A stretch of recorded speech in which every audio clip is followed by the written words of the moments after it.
কাল মেজর সিনহা রাশেদ হত্যা মামলার রায় ওসি প্রদীপ সহ অন্যদের সর্বোচ্চ শাস্তি প্রত্যাশা বাদীপক্ষের, ষড়যন্ত্রের শিকার দাবি আসামি পক্ষের। সুস্পষ্ট দ্ব্যর্থহীন ভাষে সন্দেহাতীতভাবে আমরা প্রমাণ করতে পেরেছি পেছন দিক থেকে এমন একটা অদৃশ্য শক্তি কাজ করছে যারা তাড়াহুড়ো করে এদেরকে শাস্তি দিতে চায়। কক্সবাজার সৈকতে ভাড়ায় মেলে ফটোগ্রাফার সনদ, মালিকানায় ভিন্ন পেশার ব্যবসায়ী প্রভাবশালীরা, হয়রানি আর নিরাপত্তাহীনতায় পর্যটকরা। একসাথে অনেকগুলি ছবি উঠায় এবং অর্থনৈতিক যে একটা হয়রানির শিকার হতে হয়। লাইসেন্স নিজের এটা বাড়া নিছি অন্যজনের কাছ থেকে। এখনো খোঁজ মেলেনি কর্ণফুলী নদীতে মাছ ধরতে গিয়ে নিখোঁজ বাবা ছেলে সহ 3 জনের। অভিযানে ফায়ার সার্ভিসের ডুবুরি দল।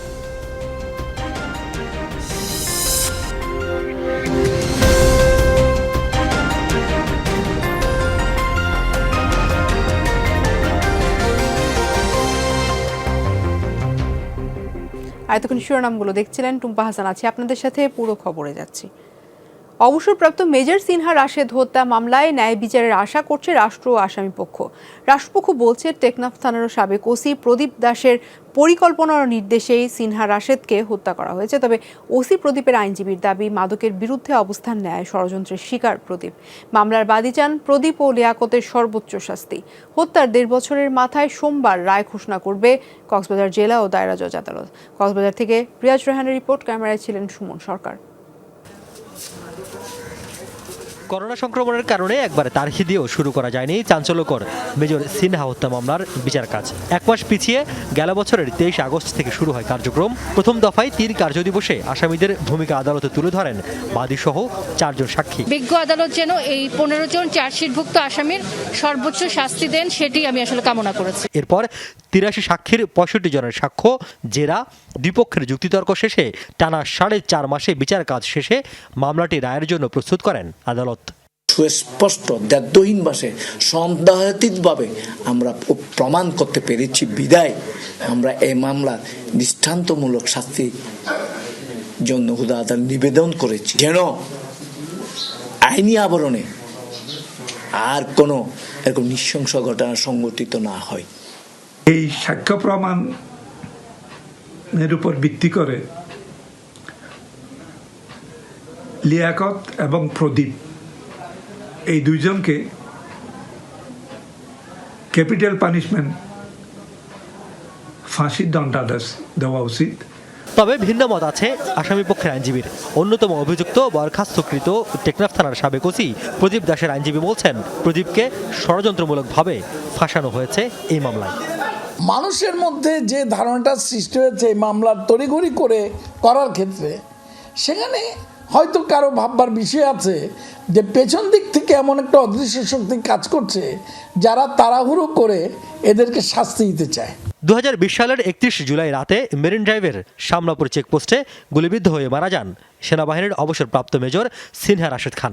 প্রথমে পুলিশ এই ঘটনায় মেজর সিনহার কয়েক সঙ্গীর বিরুদ্ধে 3টি মামলা দায়ের করে বিভিন্ন থানায়। পরে 5 আগস্ট বাহারছড়া তদন্ত কেন্দ্রের ইনচার্জ পরিদর্শক লিয়াকত আলীকে প্রধান ও টেকনাফ থানার সাবেক ওসি প্রদীপ দাসকে দ্বিতীয় আসামি করে 9 জনের বিরুদ্ধে আদালতে হত্যা মামলা দায়ের করেন মেজর সিনহার বোন।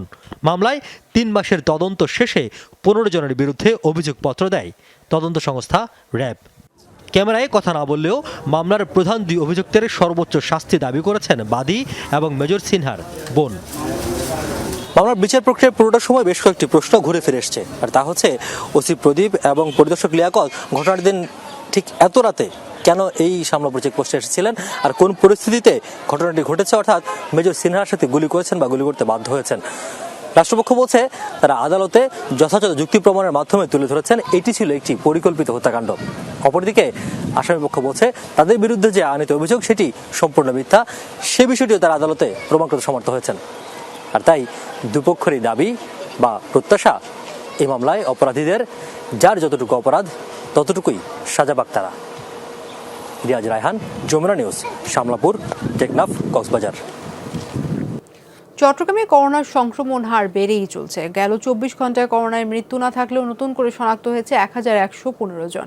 মহানগরীর সবকটি কেন্দ্রে কিছুদিন ধরে নমুনা পরীক্ষার জন্য ভিড় লেগে আছে। টিকাদান কেন্দ্রের চিত্র একই, কিন্তু অন্যদিকে চট্টগ্রামের সড়কে, বাজারে, বিনোদন কেন্দ্রে গণপরিবহনের স্বাস্থ্যবিধি অনেকটাই উপেক্ষিত।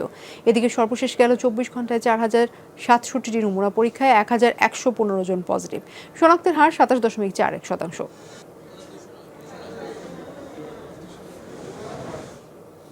বন্দনগরীর টিকা কেন্দ্রে প্রতিদিন করোনার টিকা নিতে ভিড় করছে সাধারণ মানুষ। তীব্র শীতের মধ্যে সকাল থেকে সিটি কর্পোরেশন জেনারেল হাসপাতালে টিকা নিতে আসেন অনেকেই। কোনো ঝামেলা ছাড়াই টিকা নিতে পারায় খুশি তারা। হাসপাতাল কর্তৃপক্ষ জানায়, প্রতিদিন হাসপাতালটিতে সব মিলিয়ে 1700 জনকে টিকা দেওয়া হয়। নিয়মিত টিকা গ্রহীতাদের ভিড় থাকলেও আজ শীতের কারণে কিছুটা কম ছিল। এদিকে চট্টগ্রাম জেনারেল হাসপাতালে টিকা গ্রহীতার ভিড় ছিল আগের মতোই। এছাড়া নগরীর বাইরে 15 উপজেলায়ও চলছে টিকা কার্যক্রম।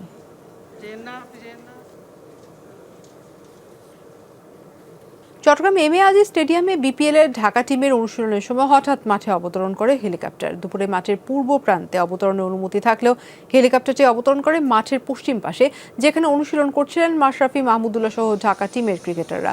হেলিকপ্টারের পাখার প্রচণ্ড বাতাসে আতঙ্কিত হয়ে পড়ে ব্যাটিং অনুশীলনে থাকা তামিম ও আফগানিস্তানের আহমেদ শেজাদ। হেলিকপ্টারটিতে সড়ক দুর্ঘটনায় আহত এক রোগীকে উন্নত চিকিৎসার জন্য ঢাকা নেওয়া হচ্ছিল, তবে তারা নির্ধারিত স্থানে অবতরণ না করায় ক্রিকেটাররা আতঙ্কিত হয়ে পড়েন বলে জানান সিজেকেএস এর অতিরিক্ত সাধারণ সম্পাদক শাহাবুদ্দিন শামীম। মূল পেশাজীবীদের বাদ দিয়ে কক্সবাজারে ফটোগ্রাফার নিবন্ধন দেওয়া হয়েছে ব্যবসায়ী ও প্রভাবশালীদের। সেই সনদ ভাড়া নিয়ে পর্যটকদের ছবি তুলছেন সৈকতের অনেক ফটোগ্রাফার। এই সুযোগে কক্সবাজারে ঢুকে পড়ছে অবৈধ ছবি কারিগর। দিন শেষে যা পর্যটকদের হয়রানি ও নিরাপত্তাহীনতার কারণ বলে মনে করছেন অভিজ্ঞ। তানভীর মোর্শেদের ক্যামেরায় রাসেল আহমেদের রিপোর্ট। একসময় ভ্রমণ শেষে স্মৃতি হিসেবে সুভেনির সংগ্রহের প্রচলন ছিল। অনেকের কাছেই এখন তার আবেদন কমেছে। জায়গা নিয়েছে ডিজিটাল ছবি ও সামাজিক যোগাযোগ মাধ্যমে আপলোড। পর্যটকদের সেই চাহিদার সুযোগ নেন ফটোগ্রাফাররা। সৈকতে নামতেই পাশে হাজির। শুরুতে আগ্রহী হলেও দিন শেষে ফটোগ্রাফারদের ভূমিকা ও আচরণে হতাশ অনেক পর্যটক। একসাথে অনেকগুলি ছবি উঠায় এবং যে অর্থনৈতিক যে একটা হয়রানির শিকার হতে হয়। আমরা মানে 100 ছবি তুলবো, কিন্তু এখানে হয়ে যায় 1000। এক পোস্ট দিয়ে 2-3টা তুলে। একটি লাইসেন্সের মালিক রফিকুল আলম, যেটি দেখিয়ে বিচ পারে ছবি তুলছেন আরেকজন। মূল লাইসেন্সধারীকে খুঁজতে গিয়ে দেখা যায় তিনি লাবণী বিচের আচার ব্যবসায়ী। 10 বছরেও ছবি তোলেননি রফিকুল। ওনার ব্যবসা এটাই। ছবি টবি তুলতো কোথাও সেরকম ছবি বা কোথাও না। চিত্রকরদের পেশাজীবী হিসেবে গড়ে তুলতে নিবন্ধন দেয় বিচ কমিটি। সে অনুযায়ী নির্দিষ্ট পোশাক সবার গায়ে, কিন্তু সনদ যাচাইয়ে দেখা যায় ছবির চেহারায় মিল নেই কারো কারো। মূলত পয়সার বিনিময়ে সনদ ভাড়া নিয়েছেন তারা। এই সুযোগে ঢুকে পড়ছে নিবন্ধনহীন অনেকেই। আপনার যে নাম্বার নাই ধরেন, আসলে কেউ করে বাধা দেয় বা এরকম কিছু করে? বাধা আসলে সম্মুখীন হতে হয় যদি পুলিশ বা বিচ কর্মীরা টাকা না দেয়। বলে কি 100 টাকা দাও, নাহলে ক্যামেরা নিয়ে নেব। লাইসেন্স সারা শতকরা 50 জন থাকবে লাইসেন্স। 50 জন মানে অর্ধেকের মতোই লাইসেন্স ছাড়া। লাইসেন্স নিজের এটা ভাড়া নিছি অন্যজনের কাছ থেকে। এই বছর কয় টাকা নিতে হয়েছিল? এই বছর ভাড়া দিছি মনে করেন 18,000 টাকা। একবারও যদি 7,000 টাকা নেই, তারপর নিয়ে 12,000, তারপর হয়তো 15,000, তারপর হয়তো 20,000। তা আমরা তার থেকে কম পাই, তার থেকে তো লাইসেন্সটা নিতে হয়। কক্সবাজারের লাইসেন্সধারীদের বেশিরভাগই এমন। অন্য পেশার হয়েও অদৃশ্য উপায়ে ফটোগ্রাফার বনে গেছেন। সংশ্লিষ্টরা বলছেন সৈকতের অব্যবস্থাপনা এর অন্যতম বড় উদাহরণ। কারো ফটোগ্রাফার নিয়ে করে থাকে তাহলে সেটা অবশ্যই সেটা অন্যায় করেছে, এবং আপনি যদি আমাকে সুনির্দিষ্ট তথ্য দেন তাহলে আমি সেই ফটোগ্রাফারের এগেইনস্টে আমরা অবশ্যই কার্যকর ব্যবস্থা করব। নিবন্ধন হিসেবে কক্সবাজার ও ইনানি বিচে ফটোগ্রাফার আছেন 3000-এর বেশি। অভিযোগ আছে এর বাইরেও নিবন্ধন ছাড়া কাজ করেন কয়েক হাজার। রাসেল আহমেদ, যমুনা নিউজ, কক্সবাজার। 10 ঘন্টা পেরিয়ে গেলেও চট্টগ্রামের কর্ণফুলী নদীতে মাছ ধরতে গিয়ে নিখোঁজ বাবা আর ছেলের খোঁজ মেলেনি। তবে নিখোঁজ 2 জেলেকে উদ্ধারে অভিযান চালিয়ে যাচ্ছেন ফায়ার সার্ভিসের ডুবুরি দল। সোমবার ভোরে কর্ণফুলী নদীর এভারগ্রিন ঘাটে এই ঘটনা ঘটে। নিখোঁজ 2 জনের বাড়ি পটিয়া উপজেলার কোলাগাঁও বলে জানা গেছে। এছাড়া 3 দিন আগে নদীর অন্য এক ঘাটে নিখোঁজ আরও এক ব্যক্তির খোঁজেও চলছে অভিযান। সবশেষ শনিবার রাতে শেষ কথা হয় ভাই ও ভাতিজার সাথে। রাত পোহাতেই কর্ণফুলী নদীতে মাছ ধরতে নেমে নিখোঁজ হন তারা। নিখোঁজের 10 ঘন্টা পেরিয়ে গেলেও ভাই ভাতিজার খোঁজ না পাওয়ায় এভাবেই কর্ণফুলীর তীরে রিপনের অপেক্ষা। যদি তারপরে পাই, এটা একটা মনকে ওরা আমার মা বাবা এবং ছেলে আমার সবাই দেখলে, ওদেরকে দেখলে একটা মনে বুঝ পাবো। সোমবার ভোরে চট্টগ্রামের কর্ণফুলী নদীতে মাছ ধরতে নেমে নৌকা উল্টে তপন দাস ও সুমিত দাস নামে 2 জেলে নিখোঁজ হয়েছে। এ সময় সুজিত দাস নামের অন্যজন সাঁতরে তীরে উঠতে পারলেও তলিয়ে যায় বাবা আর ছেলে। ভাটার টান বেশি থাকার কারণে এখানে পল্টনের নৌকাটা বেজে উল্টে যায়, 2 জন ভিতরে চলে যায়। যে ছিল সে চেষ্টা করছে, আর এখানে গার্ডের অনেক লেবার যারা আছে ওরাও চেষ্টা করছিল অনেক, কিন্তু পাই নাই। কবজা করতেছি, বিক্রি করছি, সেখানে আমার পল্টনের নিচে মানুষ ঢুকে গেছে। জীবিত দেখতে পারবো না, যদি মৃত পাই তাহলে ওই এরা আমাদের প্রতিবেশী, লাশ নিয়ে বাড়িতে যাব। নিখোঁজ 2 জেলেকে উদ্ধারে অভিযান চালাচ্ছে ফায়ার সার্ভিসের ডুবুরি দল। খোঁজ না পাওয়া পর্যন্ত উদ্ধার কাজ চলবে বলে জানায় সংস্থাটি। মিরাকেল যদি আল্লাহ বাঁচিয়ে রাখে তাহলে কিছু করে না, আল্লাহ ইনশাল্লাহ বাঁচিয়ে রাখতে পারে। তবে আমরা চেষ্টা করতেছি অন্ততপক্ষে মৃত্যু না হোক, ডেড বডি উদ্ধার করতে পারি এবং স্বজন কাছে ফিরে যেতে পারি সে আশা। গত শুক্রবার কর্ণফুলী নদীর অভয় মিত্র ঘাটে লোহা খুঁজতে নেমে আরও এক ব্যক্তি নিখোঁজ হয়। তাকে উদ্ধারেও ফায়ার সার্ভিসের অভিযান চলছে। শহীদুল সুমন, যমুনা নিউজ, চট্টগ্রাম। চট্টগ্রামের জহুর আহমেদ চৌধুরী স্টেডিয়ামে নির্মিত হচ্ছে ঝিনুক আকৃতির ইনডোর। মিলবে বিশ্বমানের সুযোগ সুবিধা। ইনডোরটির পাশেই হচ্ছে 4টি অনুশীলন উইকেট, যা 2 মাস পরে অনুশীলনের জন্য প্রস্তুত হবে বলে জানিয়েছে বিসিবি। বিশ্বমানের সুযোগ সুবিধা নিয়ে চট্টগ্রামের জহুর আহমদ স্টেডিয়ামে নির্মিত হচ্ছে ঝিনুক আকৃতির ইনডোর। 2 ধরনের 2টি করে ম্যাটও ইতিমধ্যে নিয়ে আসা হয়েছে দেশের বাইরে থেকে। সব মিলিয়ে দেশের একমাত্র আধুনিক ইনডোর হতে যাচ্ছে চট্টগ্রামে। এরই মধ্যে শেষ 90% কাজ। 2 মাসের মধ্যেই ইনডোরটি ব্যবহার উপযোগী হয়ে যাবে বলে জানান জহুর আহমদ স্টেডিয়ামের এই ভেন্যু ম্যানেজার।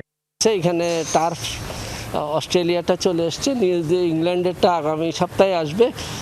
গ্লাস ফিটিংটা আর ইলেকট্রিফিকেশনের কাজটা চলছে। তো আমরা আশা করছি 2 মাসের মধ্যে এটা ওরা হ্যান্ডওভার দিবে আমাদের।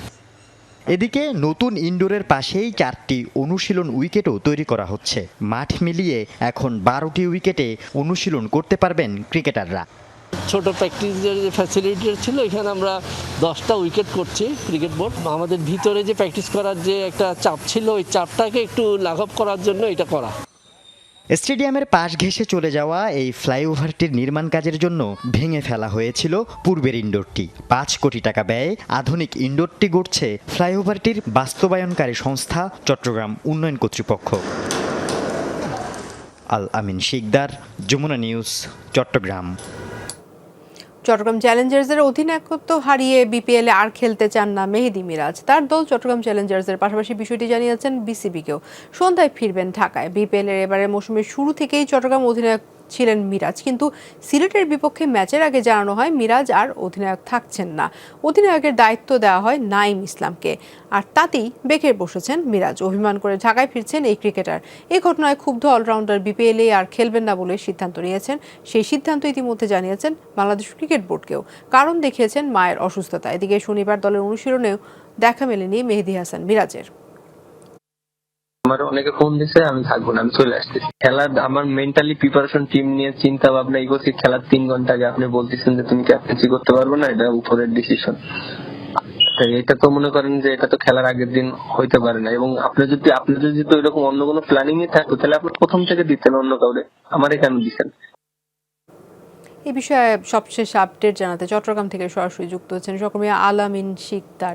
আলামিন, কিছুক্ষণ আগে আমরা জানতে পারলাম তিনি আর খেলছেন না, খেলবেন না, এরকম একটা কথা। এটিকে অভিমান থেকেই এই সিদ্ধান্ত নিয়েছেন, কি জানতে পেরেছেন?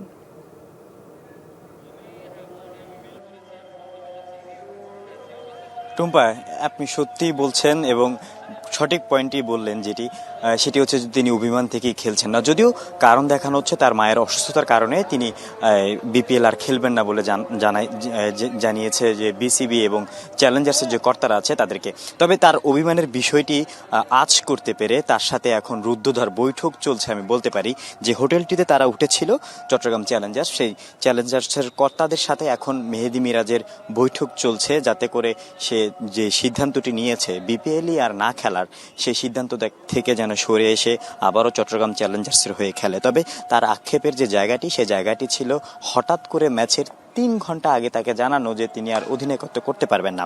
আর অন্যদিকে একই সময় কিন্তু দলটির যে প্রধান কোচ ছিল পল নিক্সন, তিনিও কিন্তু চট্টগ্রাম চ্যালেঞ্জার্সকে বিদায় জানিয়ে চলে গেছেন। যদিও তার সাথে চুক্তি ছিল, কিন্তু কি কারণে পল নিক্সন চলে গেলেন, অধিনায়কত্ব থেকে মিরাজকে সরিয়ে দেওয়া হলো, আসলে এইটা নিয়ে এক বেশ রহস্য চলছে, বা রহস্য ঘেরা একটি ঘটনা আমরা বলতে পারি। তবে আমাদেরকে দলের পক্ষ থেকে অর্থাৎ চ্যালেঞ্জার্সের কর্তারা জানিয়েছিলেন যে কোচ পল নিক্সন যাওয়ার আগে এই সিদ্ধান্তটি জানিয়ে গিয়েছিলেন, যাতে তাকে অর্থাৎ মিরাজকে সরিয়ে অভিজ্ঞ নাইম ইসলামকে যেন দায়িত্ব দেওয়া হয়। তবে পল নিক্সনের একটি টুইট বার্তা সেটি আসলে চ্যালেঞ্জার্স কর্তাদের যে দাবিটি সেটিকে ফিকে করে দেয়, কারণ সেখানে তিনি উল্লেখ করেছেন যে অধিনায়কত্বর পরিবর্তনে তার কোনো ধরনের পরামর্শ বা সিদ্ধান্ত তিনি চট্টগ্রাম চ্যালেঞ্জার্সকে দেয়নি। এই ঘটনা নিয়ে বেশ রহস্য চলছে বলতে পারি আমি। টুম্পা, ধন্যবাদ আপনাকে। আলামিন শিকদার জানাচ্ছিলেন চট্টগ্রাম থেকে। দর্শক, আর এই ছিল আজকের চট্টগ্রামের আয়োজনে। এতক্ষণ সাথে ছিলেন যারা, সবাইকে ধন্যবাদ।